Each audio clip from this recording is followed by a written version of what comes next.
Bueno, esto no es un homenaje. Bueno, antes de nada, agradecimiento. Muchas gracias por haber sido invitado a participar en esta jornada. El micro. A participar en esta jornada sobre escritura en andaluz. En fin, lo que vamos a hacer va a ser presentar un poco los criterios que se han seguido en la edición de Los ojos de los fornecos, de la Horta. Y entonces lo que voy a hacer primero es presentar algunas consideraciones sobre la relación entre la escritura y habla. Y luego los criterios que se han seguido para... Sí se escucha, creo, ¿no? Sí. Un poco. Los criterios que se han seguido para la edición del texto. Así que no me voy a entretener demasiado, pero tengo un montón de cosas para decir. Si me pongo muy pesado, ya vuelve a decir, mira, pesado, cállate. Y ya me callo. Así que empezaré primero por las consideraciones, después algunas cuestiones del léxico del texto y finalmente otras características que no son exclusivas del léxico, que son, en fin, que van a otras partes de la lengua. Bueno, antes de comenzar a exponer la forma como se han intentado introducir algunos rasgos de la oralidad de la comarca de la desembocadura del Guadiana en Los ojos de los fornecos de la Horta, creo que debo exponer mi posición sobre la variación lingüística y sobre la relación entre lengua oral y lengua escrita. Mi posición es un poco a contracorriente de lo que se ha estado haciendo aquí hasta ahora. La primera de ellas puede parecer una perogrullada, pero hay que recordarlo una vez más. La tarea del escritor es la escritura. No podemos confundir la oralidad con la escritura. Cada una de esas manifestaciones de la comunicación. Es que no se escucha, tío, mira esto.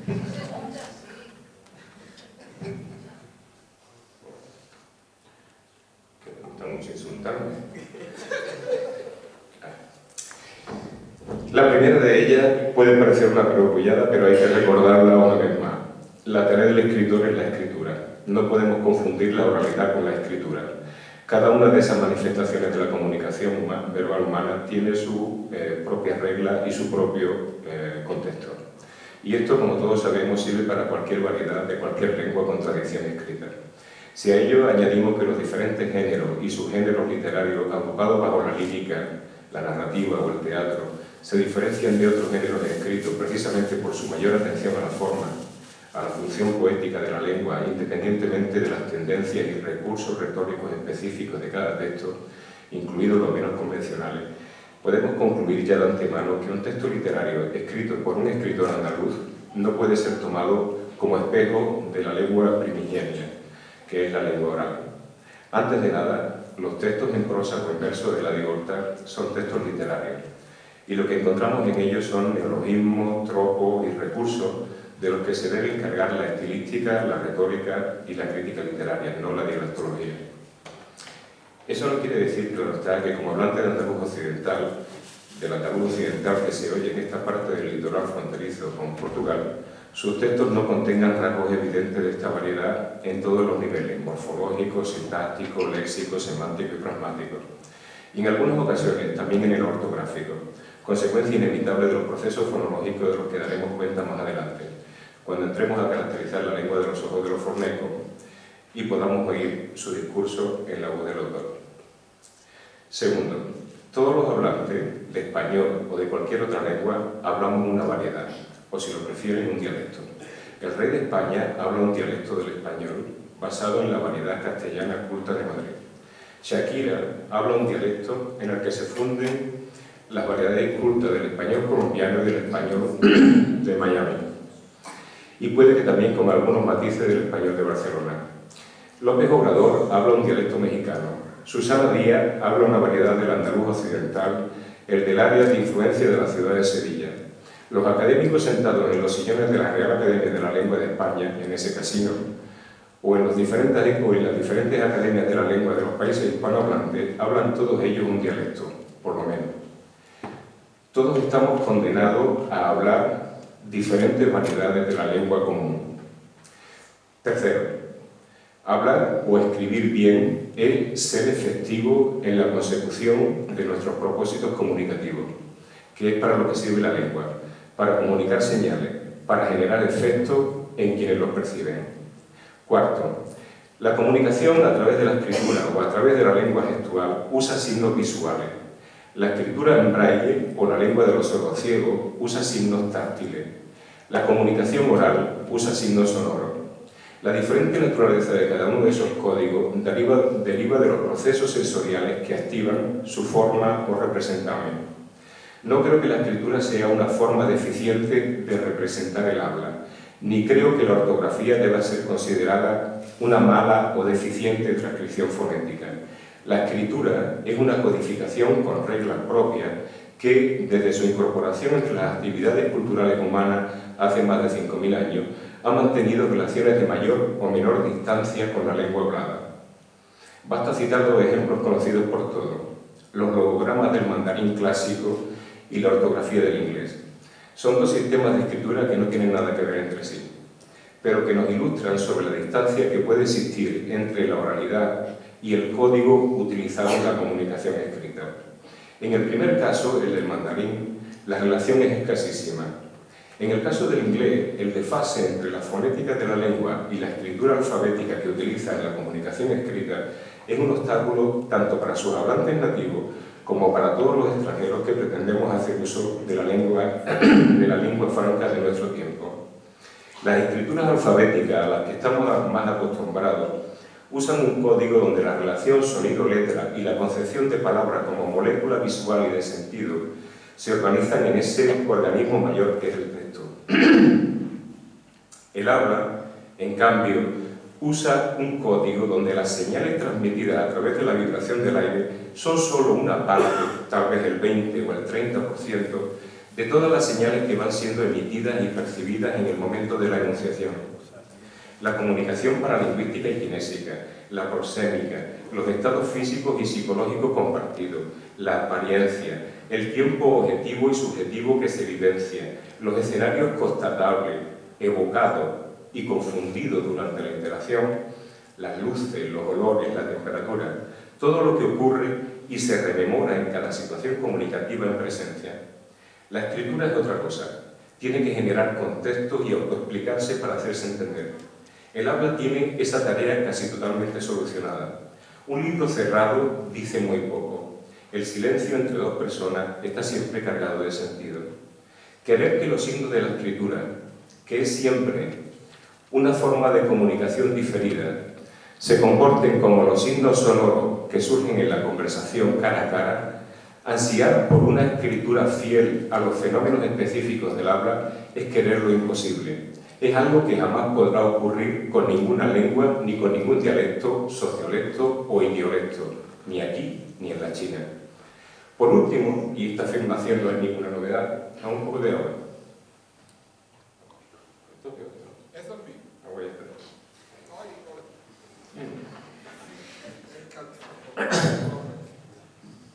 Buenos días, Tony.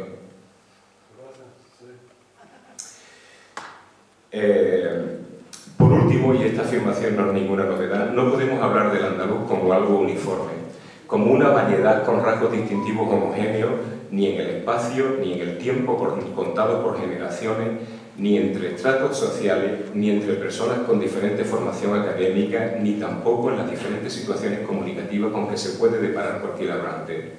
En lo que toca al espacio, desde Ayamonte hasta el Cabo de Gata, desde Peñaperro hasta el Estrecho de Gibraltar, encontramos una sucesión de isoglosas y de islas que dificultan enormemente la posibilidad de generar un andaluz batúa que sirva de base a una norma ortográfica con la que se puede identificar la mayoría de los hablantes. Además de la ya clásica división entre andaluz occidental y oriental, en lo que toca al léxico, al mantenimiento o aspiración de la velar fricativa y a la fonologización o no de la apertura de las vocales medias y bajas en final de palabra, como elisión de coda, aún habría que tener en cuenta el complejo mapa que dibuja las grandes áreas de ceseo que ocupan casi todo el litoral, las áreas e islas de ceseo y, por si fuera poco, la implantación y el prestigio de los que goza la distinción entre S y Z en todo el territorio. entre S y Z no, en fin, entre la fricativa alveolar y la fricativa interdental. Si a todo eso añadimos otros rasgos transversales a todas las variedades del español en la península ibérica, como la realización o elisión de segmentos en coda y en final de palabra, el rotacismo, el landacismo, los diferentes yeísmos, las zonas en que che pierde el elemento oclusivo, el jejeo y las aspiraciones que afectan de un modo desigual a la fricativa velar sorda, a la fricativa alveolar sorda y a la H procedente de una F etimológica latina, lo que obtenemos es un conjunto de fenómenos fonológicos tan diversos y fragmentados que resulta imposible meterlos a todos en el mismo saco y mucho menos decir que alguno de ellos sea patrimonio exclusivo de los hablantes de andaluz. En resumen, y siguiendo la dicotomía clásica de Saussure, lo que pretendo reafirmar es que la ortografía de una escritura alfabética queda inevitablemente dependiente de las normas fonológicas, morfosintácticas, léxico-semántica y retórica, y no de la performance o actuación de la lengua a la que sirve. Es decir, que la ortografía está siempre asociada al plano abstracto y general de la lengua, no a su actualización concreta, fonética en el habla. Si por ventura algún día empezáramos a clasificar el andaluz como lengua y no como complejo dialectal o conjunto de variedades, que es una decisión de política lingüística, como vemos en los casos del serbio y el croata, del rumano y del moldavo, o dentro del propio italiano, estaríamos de nuevo ante el mismo problema que observamos actualmente entre la ortografía del español y las hablas de los hispanohablantes europeos y americanos. La ortografía del andaluz solo podría ser expresión de una norma convencionada y de las variedades de mayor prestigio, siempre con un alto grado de abstracción. No podría dar cuenta de toda la variación que existe dentro del propio andaluz, de todos esos fenómenos que, por otra parte, no son exclusivos del sur de la península ibérica, sino que son compartidos por hablantes de español de otras latitudes.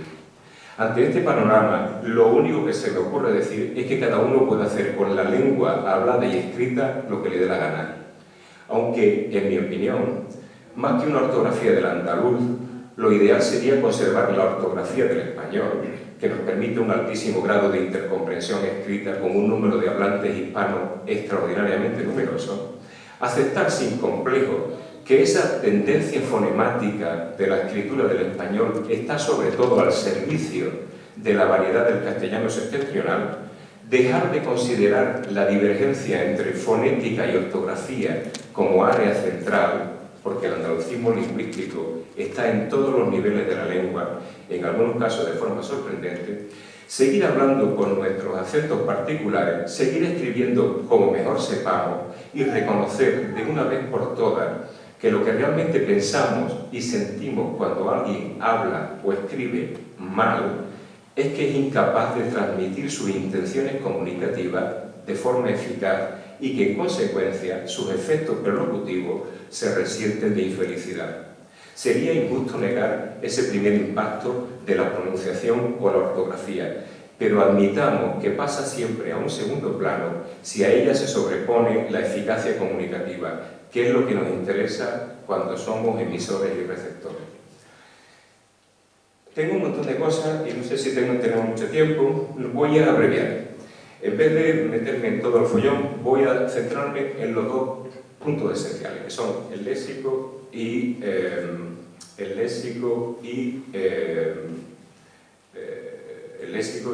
un poco la sintaxis del texto, ¿no? Al final del libro, al final de Los ojos de los fornecos, decidimos colocar un glosario como un complemento o subsidio para un lector que no fuera de la zona, ¿no? La idea central, evidentemente, es la de darle a un lector de otra variedad del español el instrumento necesario para entender tal vez de una mejor manera el texto, ¿no? Entonces, lo que coloco ahí proyectado es, curiosamente, una cita del propio libro, de la página 80 del libro, ¿no?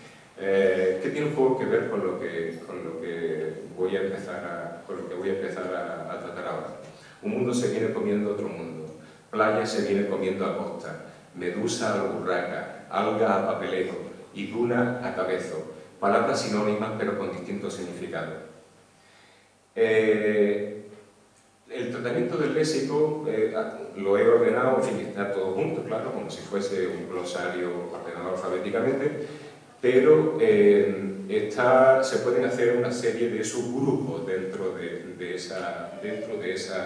ese glosario. Por un lado,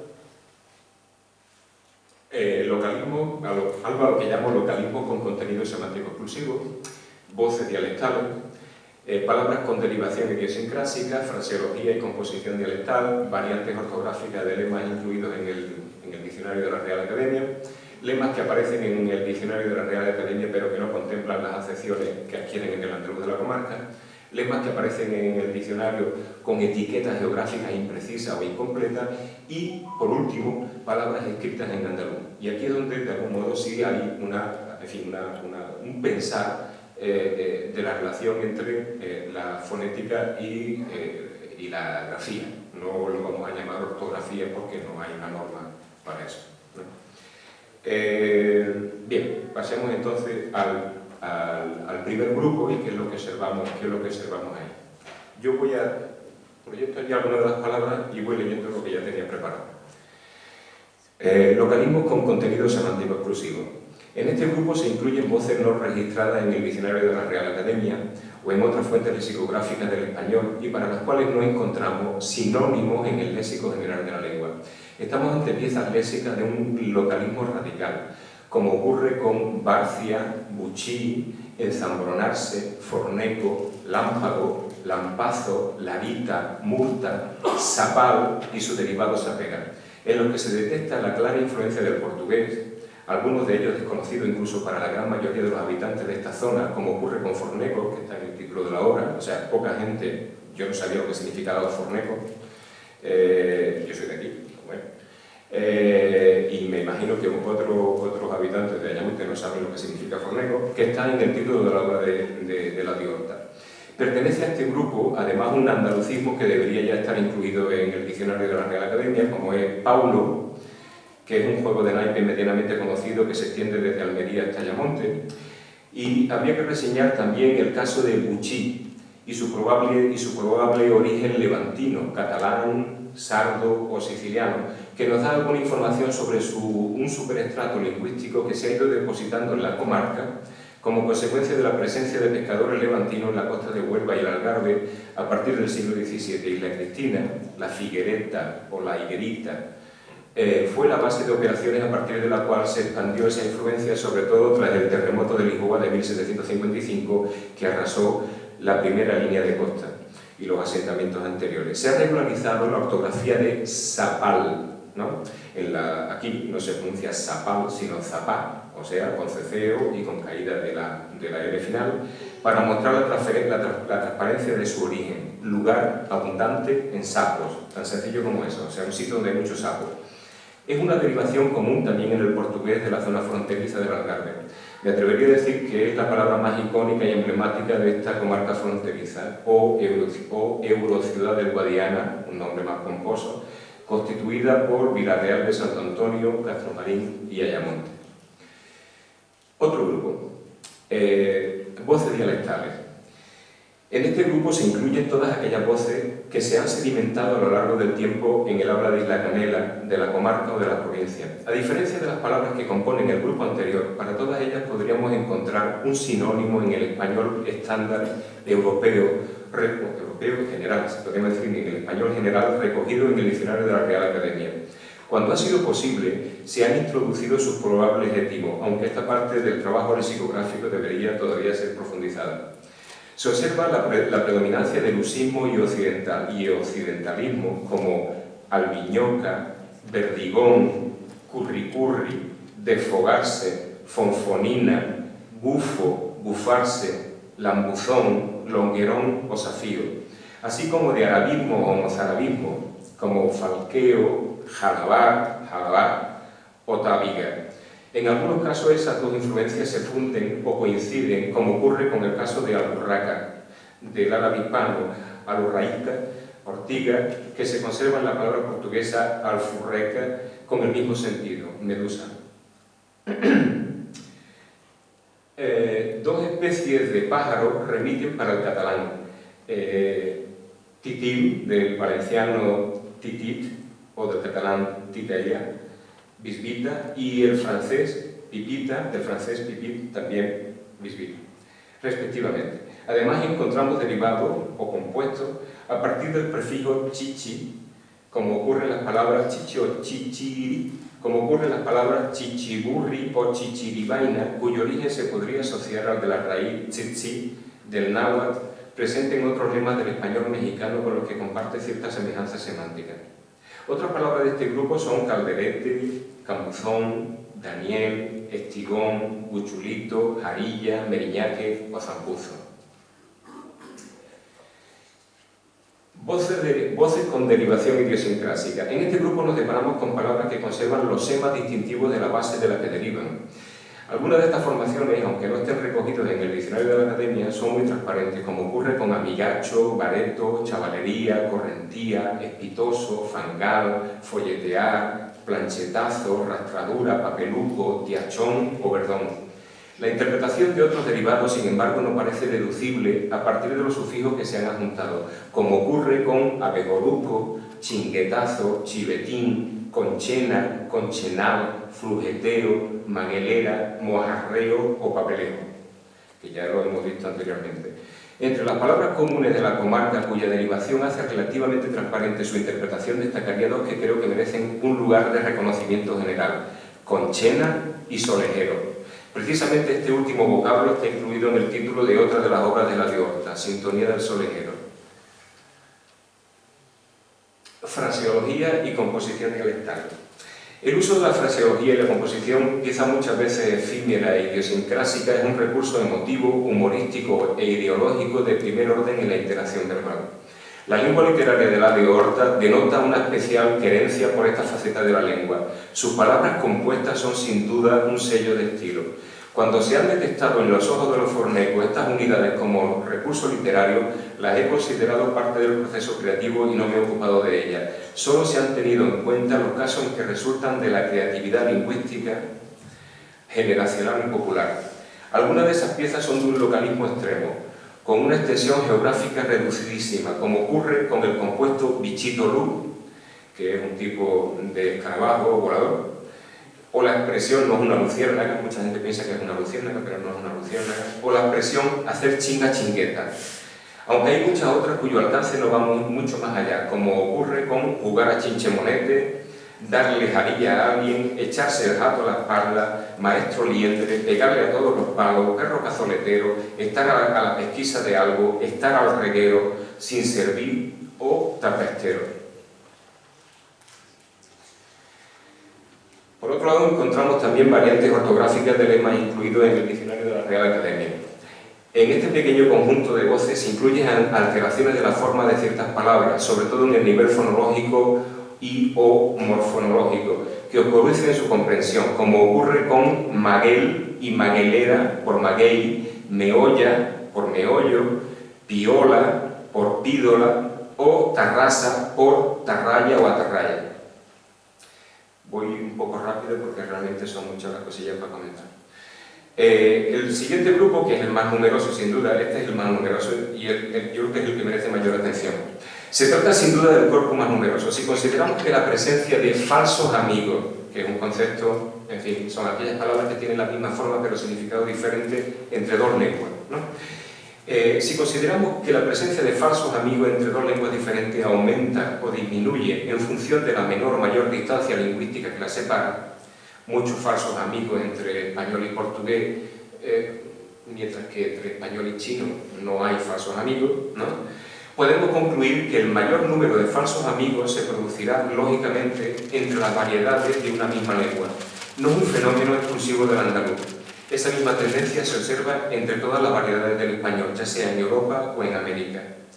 Ahí tenemos algunas de esas palabras que lo que se percibe, el corchete, lo que te está indicando es que hay dentro del diccionario de la Real Academia otras acepciones que aquí no se contemplan, y solamente se colocan aquellas acepciones que no están en el diccionario de la Academia y que están siendo utilizadas con esa acepción dentro del libro, y que por tanto un hablante que no comparta esas acepciones no podrá tener acceso a su significado. Dentro del conjunto de los pasos amigos entre el español estándar y el andaluz de la comarca destacaría la confusión a la que pueden dar lugar para el lector desatento las acepciones no registradas en el diccionario de la Real Academia de palabras como aguaje, agujeta, arranchar, baila, boca, cabeza, cabezo, cabezudo, camama, cancaneo, cariñosa, chingar, driza, escaramujo, espingarda, friolera, hambrón, huevera, jopá, julandrón, limo, mojarra, pejiguera, percha, plan, portillo, pringao, tambucho, tepe, terreño, boto, zapata o zumbo. El penúltimo grupo se trata tal vez del que produce mayor melancolía, y me explico. Todas estas palabras están recogidas en el diccionario de la Academia, con sus respectivas acepciones, o sea, todas estas palabras están dentro del diccionario ya.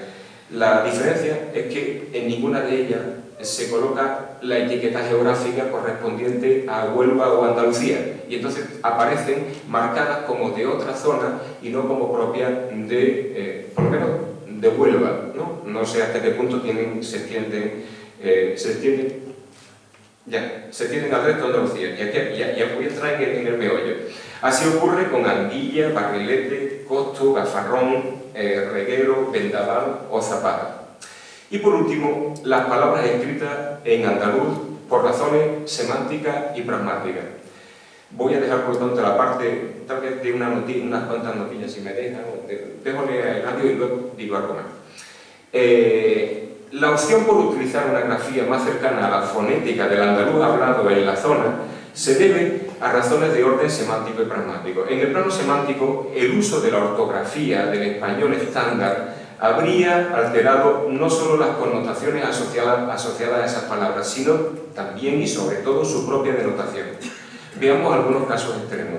No significan ni generan los mismos sentidos aguarcielo que agua del cielo, enmayao que desmayado, goleó que oledor, jamía o gomío que hija mía o hijo mío, temblaera, cuando en su acepción como pez, que tembladera. Por otro lado, en el plano pragmático, el estricto uso de la ortografía del español estándar habría introducido en ciertos pasajes un elemento extremo de impostura o de falta de verosimilitud en la voz del autor o de los personajes, una intención que desde luego está ausente en la obra. Es decir, en todos los casos, el uso de la grafía del andaluz se ha puesto al servicio de la intención y la fuerza ilocutiva del texto, así como de los efectos perlocutivos que persigue. Para plasmar esta querencia y característica de los ojos de los fornecos, se han utilizado recursos gráficos mínimos. La transcripción no ha sido radical, de tipo fonemático o fonética. Esta alternativa habría oscurecido en exceso la apariencia gráfica de la palabra y dificultado la comprensión del texto. Las opciones más frecuentes han sido la síncopa de D intervocálica con simplificación vocálica cuando hay coincidencia de dos vocales iguales, el rotacismo, como en algo, argo, ¿no? Aunque se registran también algunas aspiraciones de H etimológica, o sea, de H procedente de F inicial latina, y algunos casos dispersos de ceceo. Como en el resto del trabajo de edición de la obra, se asume que la ortografía del español estándar se le deben... Perdón, voy a repetir para que se entienda bien esto. Como en el resto del trabajo de edición de la obra, se asume que a la ortografía del español estándar se le deben aplicar los procesos fonológicos del andaluz occidental, los cuales, en su mayoría, son también generales en el español atlántico. Cuando hablamos de español atlántico, hablamos de andaluz occidental, canario y sobre todo toda la zona del litoral atlántico americano, desde Argentina hasta Florida.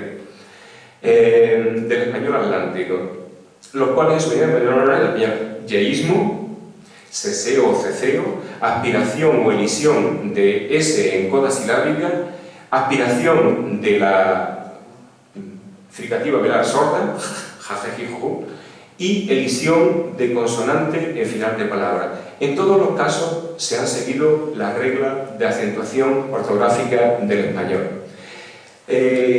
Y solamente voy a comentar una cosilla más antes de dejarle el arte, que ya tiene muchas ganas de leer, ¿no?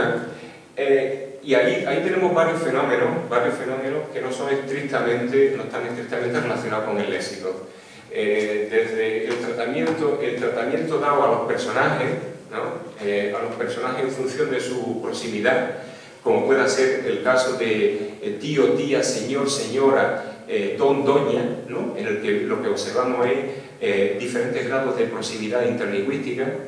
El uso del artículo en el nombre propio, que, en fin, que no solamente está en el andaluz, que también está en otras variedades del español y en otras lenguas románicas, en el portugués, en el catalán, en el italiano, y que no corresponde a un uso vulgar o coloquial. El uso de la marca de la presencia del artículo junto al nombre propio lo que nos está diciendo es que el referente es conocido, ya sea conocido porque pertenece al mismo ámbito de referencia, al mismo ámbito de familiaridad o de conocimiento compartido. Por otro, otra de las características que llaman muchísimo la atención del libro es todo lo que tiene que ver con la onomástica, donde se incluye desde los nombres de lugar, la toponimia, a todo lo que afecta a los nombres propios de personas, ¿no? A todo lo que es antroponímico, ya sea, en fin, el uso de los patronímicos, seudónimos, apodos, sobrenombres, y ahí vemos ahí una lista larga de nombres que llaman muchísimo la atención porque es precisamente la manera como solemos referirnos a esas personas que conocemos porque pertenecen a una familia, porque son de un sitio, porque hacen algo, ¿no?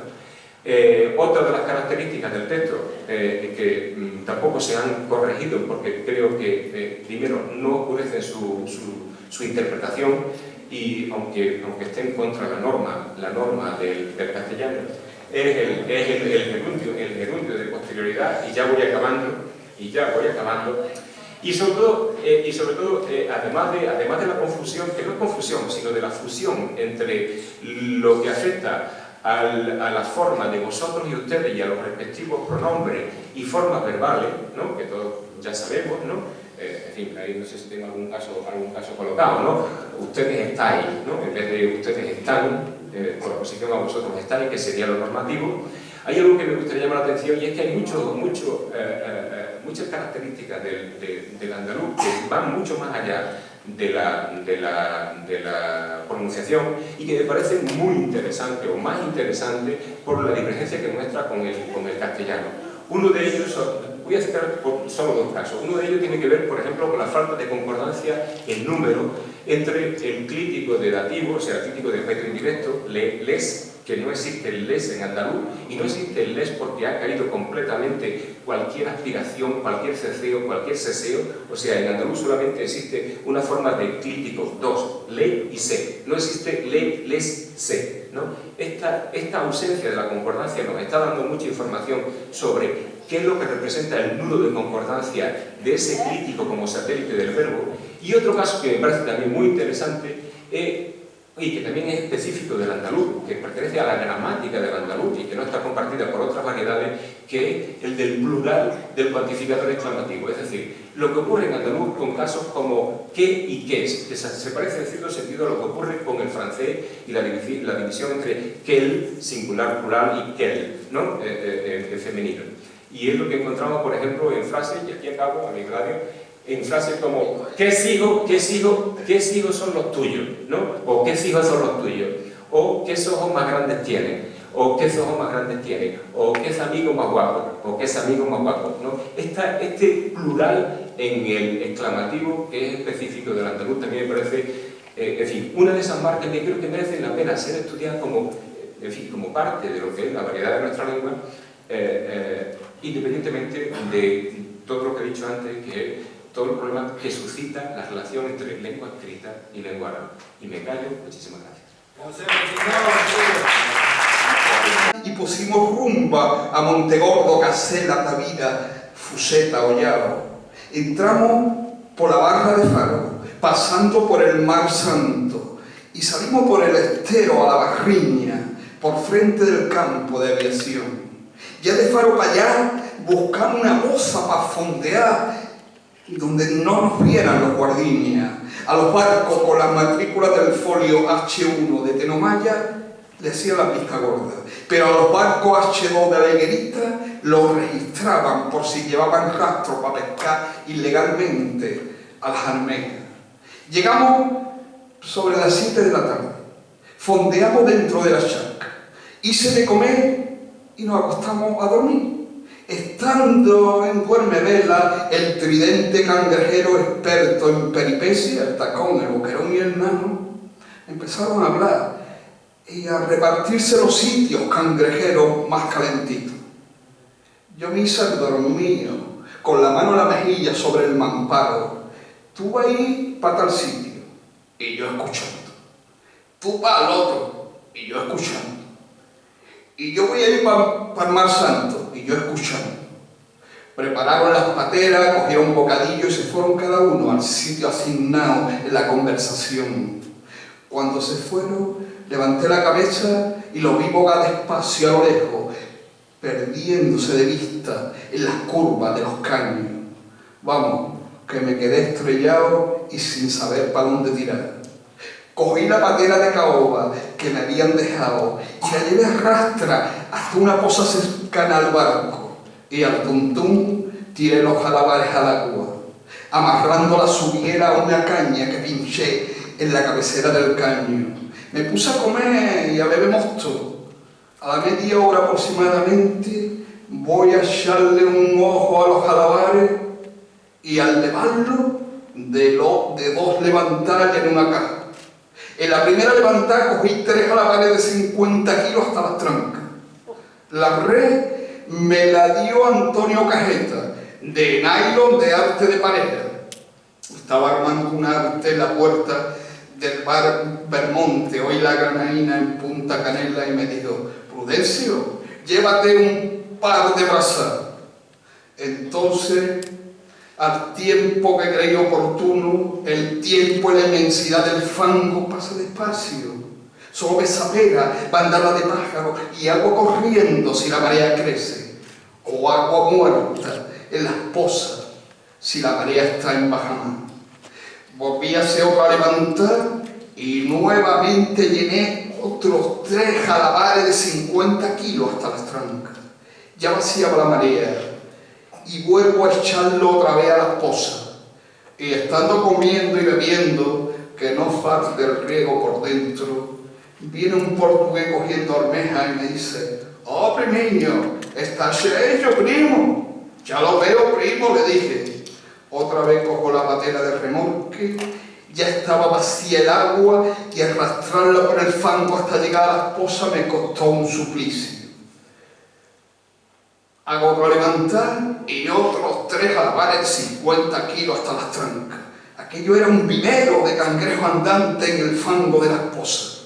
Y volví a echar otra vez los jalabares al agua. La marea empezaba a crecer. Me quedé parado, esperando que llenara y velara la patera.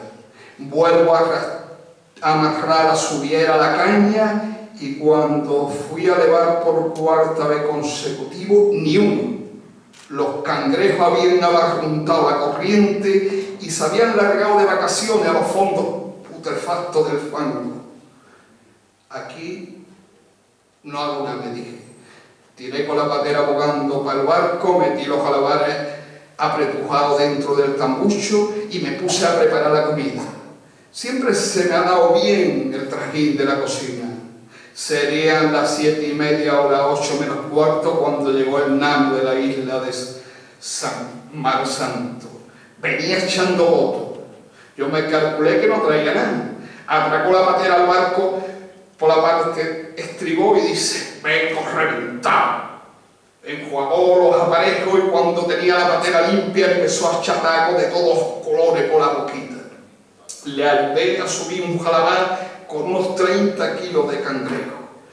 El nano seguía sin ver los cangrejos que yo había cogido. Se embarcó a bordo y cuando inspeccionó el material se llevó la mano a la cabeza y me preguntó: «¿Dónde lo has cogido?» «En el agua», le contesté.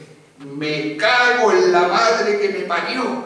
que un novicio me la haya jugado a mí. ¿Nos va a apoyar, ¿no?